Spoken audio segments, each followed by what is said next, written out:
morning. Are you ready? Are you sure? So raise your hand if you are a theater person. Okay, director. Like you've directed theater, directed plays, directed a choir. Like it doesn't matter, you've directed something. Okay. So you'll already be familiar with this idea of retweaking a script, right? Like that sometimes directors do that. You get the play, you get the lyrics, you get the line, whatever it is, and sometimes you tweak it, you change it.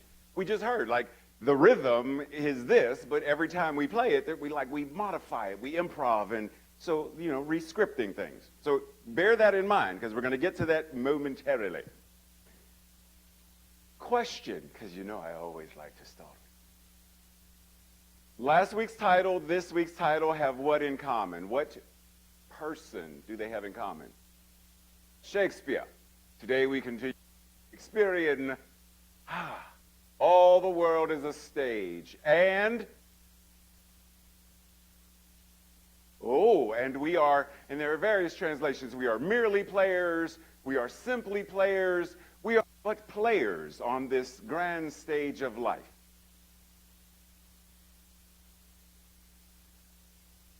How often do we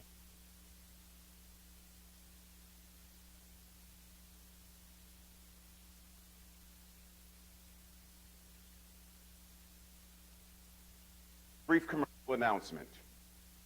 Actor. The root word being, which is a verb meaning to move, to act, to do something. See, because when we watch film and television, any film and TV buffs? Okay, see, we don't watch TV and feel what the actors feel. We feel what we feel based upon what they do. Right? Like, that's the thing. Because someone can get on, whatever the movie is, and, oh, for shame, for the Titanic is sinketh. And we feel whatever it is that we feel based upon, because one, we know Tom Cruise ain't going down on no boat. We know this. So we know it's not real, but based on how their act convinces us to feel what it is that we feel. Pause. When we are engaged in our own lives, are we mindful of the actions we are engaged in? Because our actions tell the world what we're thinking and what we're feeling. Because even though I know Liz is a great mind reader, she probably didn't, I wasn't supposed to tell anybody that, was I? What, too late. We don't read each other's minds. We read each other's actions. That's why people say things like, first impressions are the thing, right? Because it tells us something. If Gerhard walked up to me and reached out his hand, and I did this, didn't say anything, what am I saying? No, I don't know you. I don't want to shake your hand. Never do that. But body language communicates because it's an action. The activities we engage in, the habits, because they are actions, they are behaviors. Are we mindful enough to really get into what am I telling the world? Long time ago, during my Christianity era of growing up, there was this phrase that has stuck with me ever since. You may be the only Bible that some people get to read. You may be the only Bible. You may be the only holy book that someone gets to read. What is the gospel that you are living in how you are showing up? What is your Psalms? What is your book of Ritu? Liz. Today we are going to learn how to read my, Liz. Like, what is your book? What is it communicating to the world? Oftentimes, we think we're communicating one thing, and we're not. That's one reason why we humans don't communicate very well. Long time ago, somebody wrote this book called Men Are From Jupiter and Women Are From, I don't know, something like, you know what I'm talking about. Anyhow, and the idea was when the girlfriend, the wife, the partner, or whatever comes home or, something and says, wow, the garbage is getting really full. To which the gentleman would often say, yep. Or, honey, how was your day? Fine. And mine was really good too. Like, we don't communicate well because we are so indoctrinated and trained into this thing that I often refer to as metaphysical masturbation. We are so focused on whatever story we are telling in our heads. The story of, oh, woe is me. The story of, I ain't got 2 pennies to rub together. The story of, it is hot outside. The story of whatever. And we're so focused on this that we lose sight of how much joy there is in the world. We lose sight of all of, pause for another brief commercial announcement. Remember I said this idea of, anyhow, you'll follow. What was the word for today? Interdependence. If we were to ask each of us, what does that word mean? We would get all kinds of ideas. I want us to think for a moment and tweak for a moment, moving from inter to intra, and intra to meta. Meta-dependence gets us to the place that Rich talked about, where as we give, we receive automatically. We don't give in order to receive, but we get what we give. Has anybody ever planted apple seeds and grew an orange tree? No. But if you plant kindness, what grows? If you plant love, you plant generosity, you plant abundance, whatever you plant, that's what's going to come back to you. Like, that's common sense. Jackson didn't sit down to, I'm not going to touch it. That. And we're like, oh, that's such a beautiful harp. Because it's not a harp. You're going to hear what it is, not some made-up thing. So interdependence and meta-dependence doesn't say, I depend on you. We depend on each other. It says we are each other. Out in the lobby, there you got the pride flags and stuff, so I was invited by my glitter friend, Skittles, to, create inside jokes. Or, anyhow, y'all know me well enough by now to do a pride flag. So I put up different things together and stuff specifically to represent. And at the bottom, I put the word Ubuntu. Do we know what this word means? Ubuntu. I am because we are. I am because we are. Meta-dependence, interdependence says, I am because we are. I take care of you because I am you.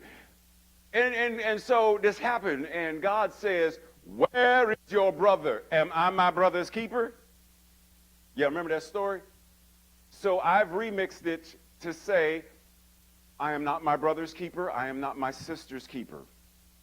I am not my gender nonconforming, gender fluid, gender rich siblings' keeper.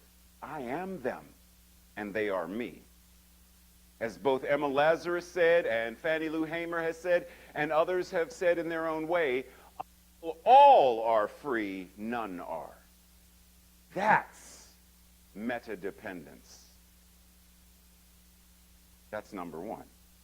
Number two, Do you remember the word that initially Jen said was like, but then eventually she got, now we're good. Remember, what was that word? Learning. Learning for the sake of learning means absolutely diddly squat. But we learn, we study, we integrate what we have studied, we apply it. Read it, study it, make it a part of you, and then live it. Last week, what was one key, for those of you who are willing to share out loud, because I don't want to make Liz read minds right now.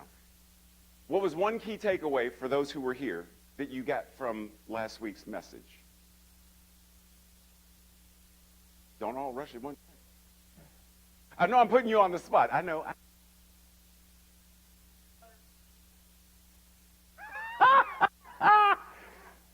That's fine. I appreciate that. Thank you. Thank you.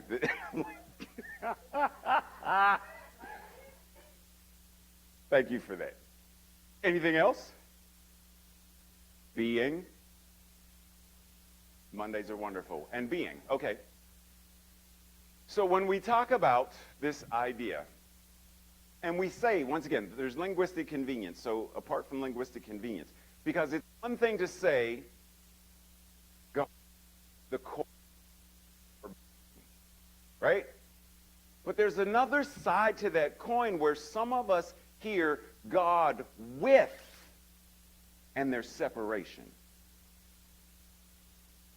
We know on one hand God is all there is, but then when we say God with or God within, there's this space where I'm going to go out into the atrium with Jen. Well, there's a possibility that Jen says, I'll meet you out there, and then I'm going alone. I'm going to meet Jim out in the parking lot, and Jim says, hold on, I need to talk to Rich about it. I'm going to the parking lot alone. So there are times when, because of the language in the script, that we are reading ourselves as the actor. Sometimes we anthropomorphize God. Sometimes we still do the whole judgment thing about even new thought. And oftentimes we separate and segregate the idea of being divine right now. Not tomorrow, not next week, but right now. Pause and breathe. Because I know that's a thing, right? Because we go through this thing called life and we forget. But wait a minute. Pause for a second, because I didn't turn and look behind me, and I don't want to put these folks on the spot. But I heard behind me, while we were in, pre-everything starting, someone said to someone else, you look abundant today. And the person said, and on the inside or internally, a person here said, yeah. And that's fine, but keeping in mind what's on the inside is the outside. So it starts our thoughts. The book that I wrote about the mental equivalence talks about 4 pillars. Our thoughts, all the things that we believe, all the ideas, the imagination, which, by the way, Neville Goddard said imagination is a synonym for God. So when you engage in your imagination, you are literally, according to Neville Goddard, invoking and evoking the very power of creation itself. Oh, who would have thunk, because Einstein supposedly daydreamed or dreamed flying a 10 and E equals MC squared. Wait a minute, how'd the microwave come into being? Someone imagined I'm going to make a box, and you'll push some buttons and poof, popcorn. Like all the things that we have started from somebody imagining it in their wherever. Like who, you've heard me say this before, I don't know who. I'm going to blame it on the Orville brothers, not the popcorn ones, the other ones. You know what I'm talking about, Orville and Wilbur. Come on now. long metal tube, long metal wings, and it's going to fly. Now, I'd have got you if you'd have made it out of paper. I don't know if you can create a 747 out of paper that big, but I'd have given you if it was paper. It's a long metal tube with long metal wings, and it moves you from one city or one continent to a... Who sat down one day and chose to imagine, I'm going to make a big metal tube that weighs I don't know how many tons, and it's going to defy gravity long enough to get us from here to Tokyo. I don't even know what Tokyo is or where it is, but it's going to get us there. And they imagined it. Every musical instrument, somebody was somewhere like,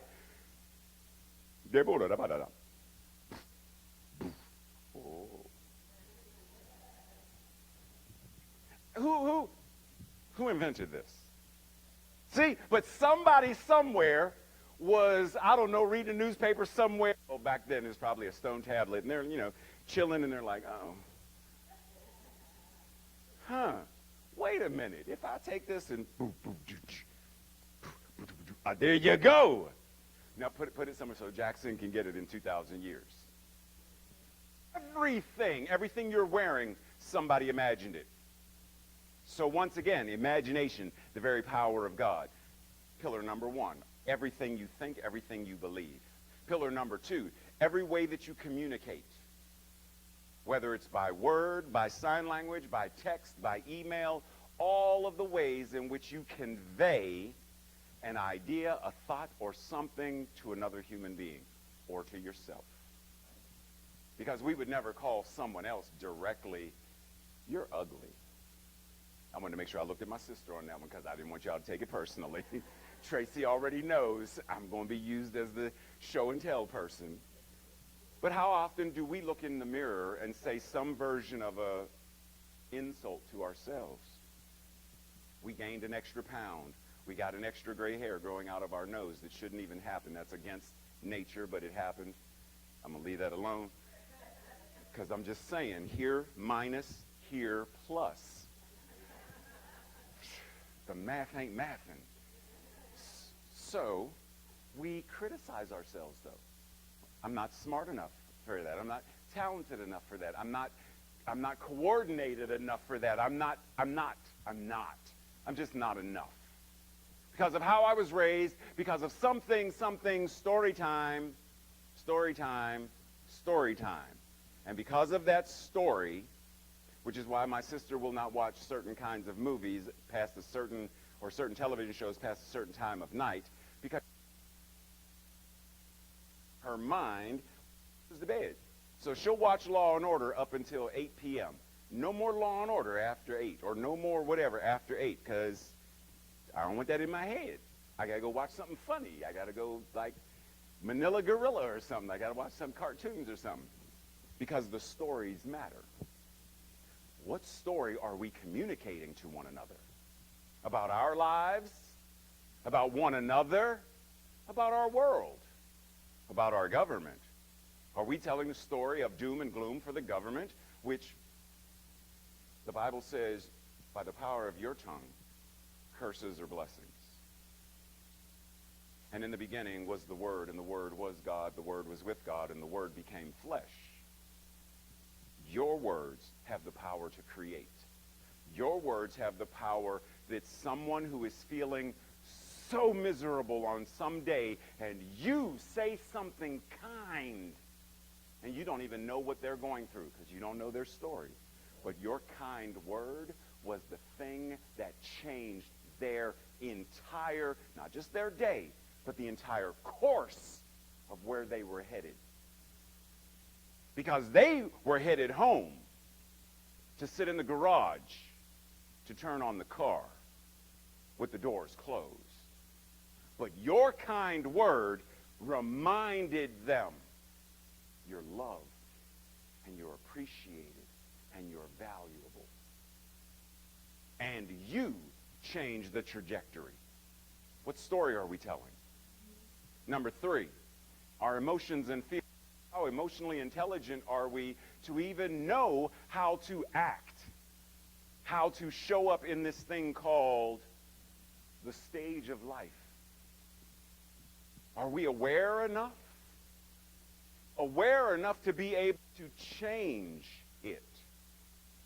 In the same way that a director, when they see an actor doing whatever, that's not what I asked you. Come here, hit your mark, step, and then do it. That's what I asked you to do. What is this?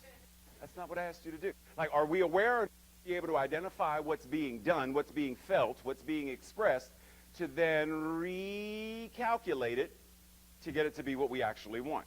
For example, if I said, for you, what does it mean to be in joy?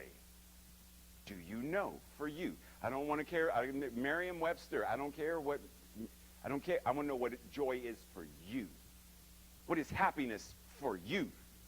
What is orgasmic bliss for you, so that on Monday morning, whether you're retired or not, Monday morning is a day to rejoice, because Tuesday morning is a day to rejoice. Wednesday morning or Wednesday afternoon after your nap is time to rejoice. Are you in that space where you can actively do it? And then lastly, action.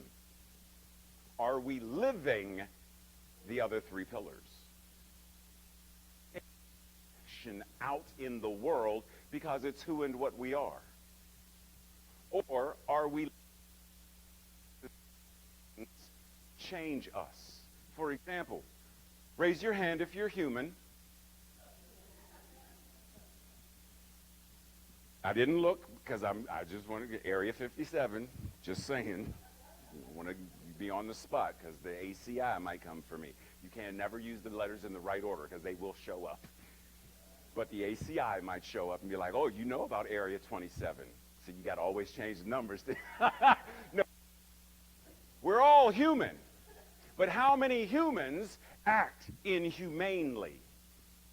And yet their inhumane actions, their inhumanity to one another, doesn't make them less human. Nothing we do will ever make us less divine, less God, less love, less joy, less. Nothing could ever, no story can make us less than. The only thing that can make us, quote unquote, less than is how we choose to embody the idea of less than. We get to choose. We are the directors and the producers and the casting agents of our own lives. We get to say, thank you for your audition. You will not be marrying me. Next. Thanks for auditioning. You will not be the usher for today. Next. Thanks for auditioning. You will not be my neighbor today. Like whatever it is, we get to choose rather than choosing to keep letting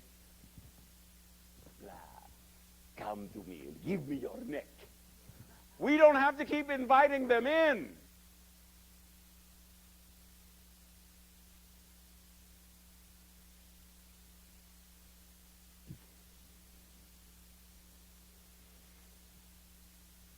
So in this space of infinite awareness, knowledge and recognize, as Ernest Holmes once said, the only God any of us would truly know or understand is the one that we embody. Eric Butterworth, God didn't create, isn't creating. God is creation itself, and what it is, you are. Pythagoras, know thyself, and in knowing thyself, you will know both the universe and God. To thine own self be true. So we breathe in this awareness, recognizing that whatever qualities or attributes we would give and say that God is not omnipresent. God is omnipresence itself.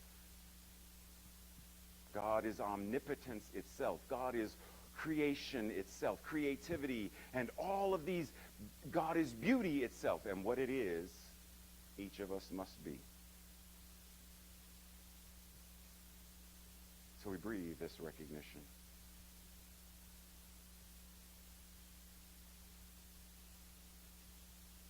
And we go to that place in our consciousness, in our mental equivalence, that place that knows and knows that it knows, and if it doesn't know, it is willing to know.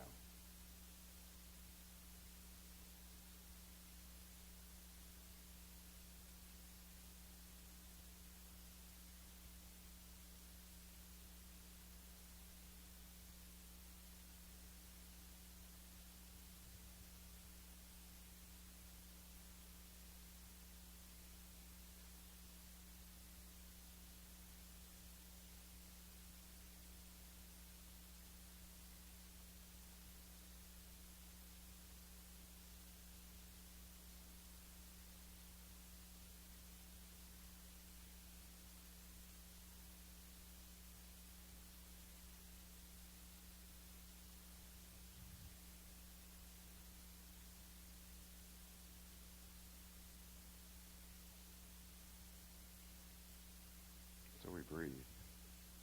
We breathe and we acknowledge that we are not an extra in our own lives. We are the infinite I am. Om Tat Sat. I am that which is all that there is. I am consciousness itself, from the top of my head to the soles of my feet, from the surface of my skin through all of the muscle, the tissues, the fiber, the bones, on, to all of molecules, electrons, protons, neutrons, on to the quantum matter itself, to the all that it is.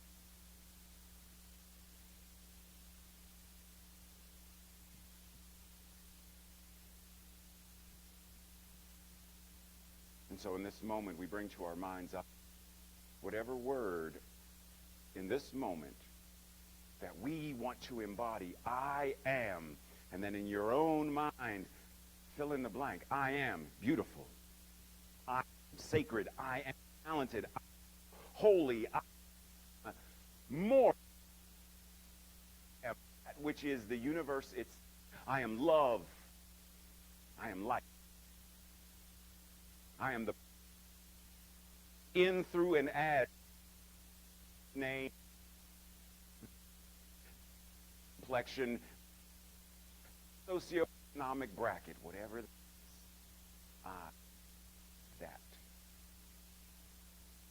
That which is. And so it is. And we breathe. Oh, one last note. It's time for all of us to accept our Oscar. Forgot I did an acronym for it. So the omnipotence, the omniscience, the omnipresence, that's the O. Omnipotence, omniscience, omnipresence, source, consciousness, active right now as you. I accept this Oscar.